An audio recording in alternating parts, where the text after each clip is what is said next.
Good day, everyone. Thank you for being here today. I'm Paulo Sabino Bragas, the treasurer/logistics of our social group study, and I'll be moderating today's focus group discussion. Okay, we're here to reflect on our study titled Social Reproduction in Extracurricular and Co-curricular Participation among PSHS IRC students. We want to examine its relevance, feasibilities, strengths, and areas for improvement.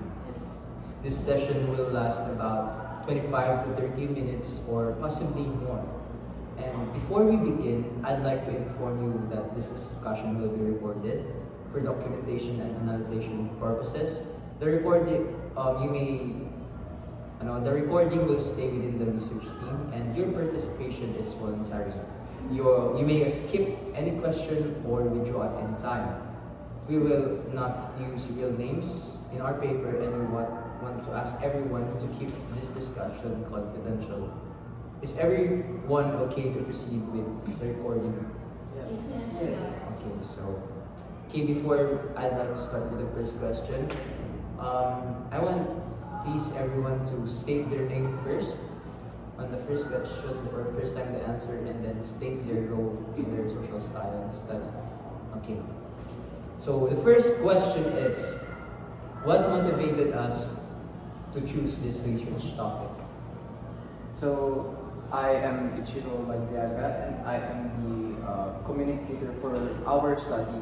So, to answer that first question, I think what motivated us as scholars in the Philippine Science High School environment to conduct this study is to explore the possible factors that may have affected the participation of each student in extracurricular and co-curricular activities, especially the inequalities that can be encountered when participating. Moreover, there is we can actually see the decline in extracurricular and co-curricular activities that students actually participate and join here in PISA itself. And as the student researchers, we observe that, and with that, we want to act on that thing happening. That's why we formulated our research that we have right now. Okay, so why do we think that extracurricular and co-curricular participation is worth studying in PSI context? So, I would like to answer that question. My name is Johnson Ace Nolasco, and I am the creative head slash documentation head of the study. So, may you repeat the question? Okay, so our question is, why do we think it's worth studying? Why do we think that our study is worth studying in PSI context? So, firstly, the word social reproduction provides us an overview of how can students be how are students affected in terms of co-curricular activities. So in social reproduction, we have the economical, social, and cultural capital. So with this social reproduction, we could see patterns as to how we could conclude as to how students experience socially, economically, and culturally in terms of extracurricular, and co-curricular activities. And to add to that, in the context of the Philippines, Philippine Science High School is one of the top, or can I say the top rated high school of the Philippines. And according to statistics, it is one of the most competitive in terms of participation in extracurricular and co-curricular activities. So I think it is relevant to study how these patterns are exhibited into each student in terms of participation. Oh yeah.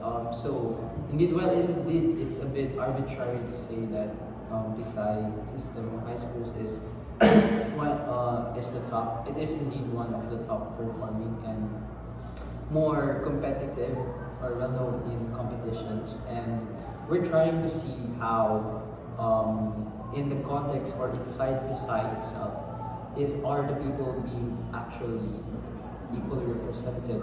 So are there capitals that maybe hinder or boost their interest or in participation in different activities? Okay, so Okay, so for me naman, I'm Crystal and I'm the secretary of our research study. So for me, our study is word studying, which is extracurricular and co-curricular participation in PSH's ISU. Because in our study, in our system, these are not just these are not optional, I should say. So, as they contribute to leadership development, recognition, skills training, research exposure, and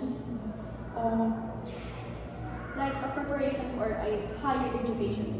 So, oh, yes. yes, Yeah. yes. Now that we've established relevance among everyone, let's move on or get in track to the main questions. So the first main question is, how relevant is this research topic to the current priorities and realities of BSI students?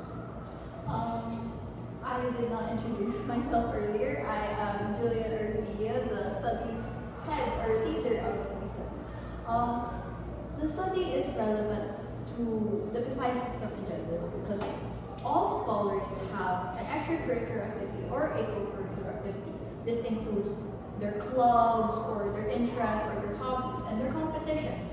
Thus, this research is very close to the researchers as we are all students ourselves. We all have experienced what it is to be in a club, what it is to go in a competition or some way.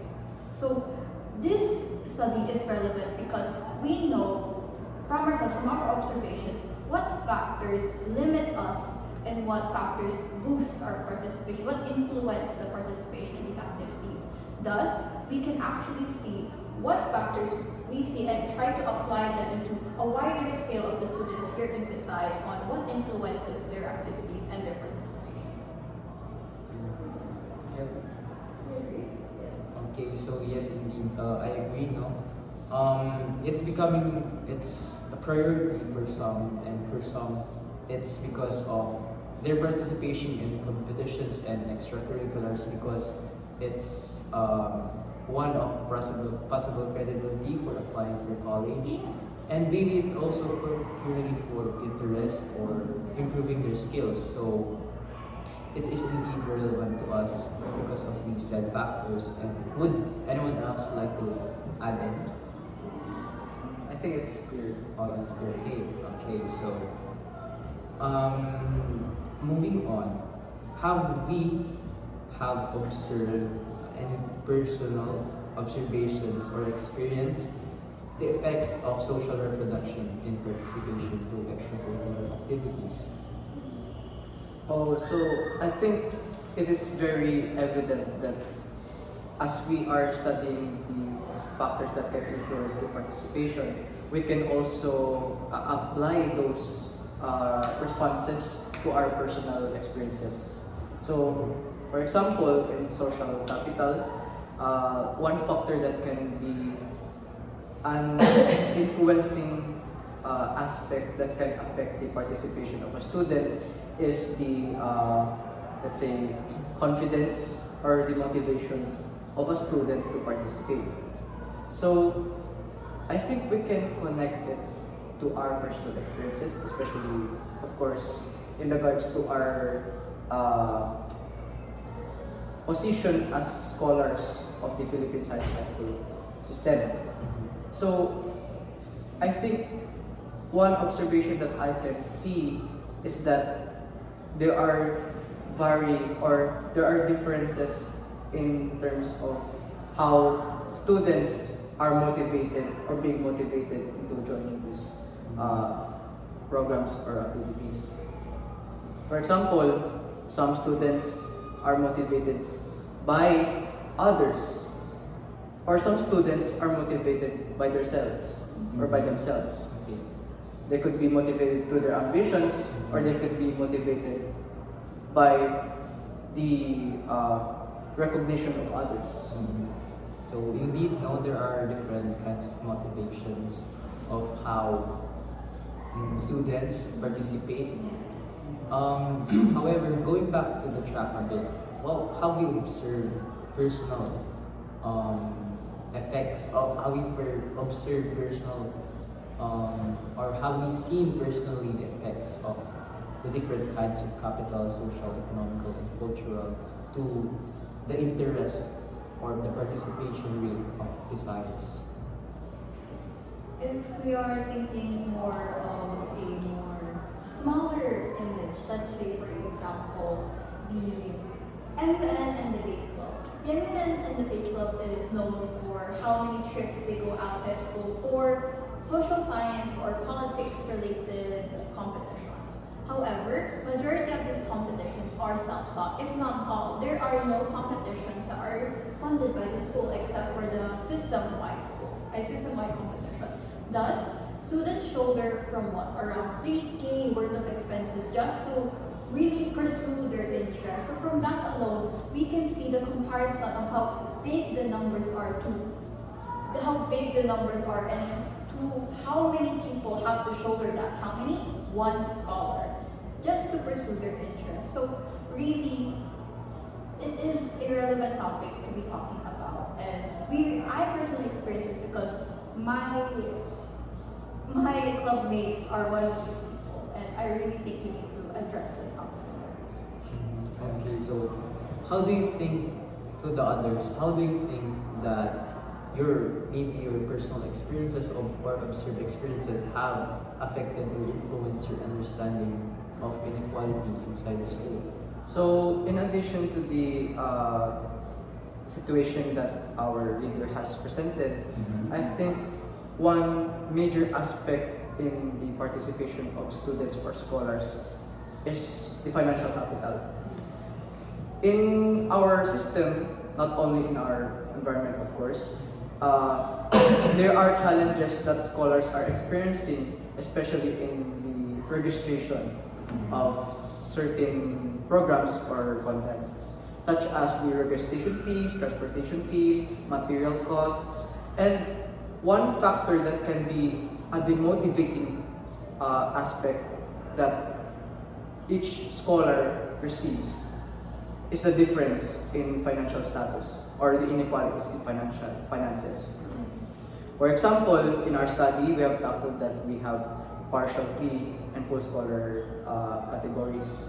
So, one factor that can or maybe have influenced these participations is that some come from different households or financial statuses, which I think is a very important factor to consider in terms of participation.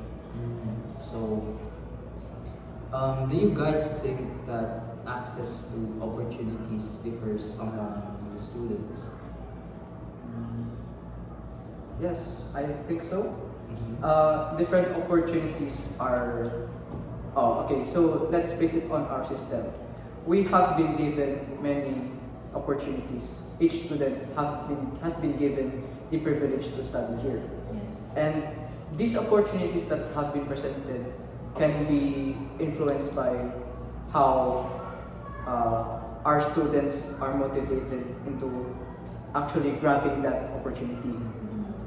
So we can categorize it into the financial and social capital. So there's a variety of differences on how people or scholars grab that opportunity. Correct me if I'm wrong, but the question was on how equal the opportunities are. Do you think the question was, do you think the access to opportunities differ? Yes, the access of opportunities differ, but the opportunities that are presented towards the scholars are all the same. We need to take note of this because each of us are presented with the same kinds of opportunities. We just do not have the resources to actually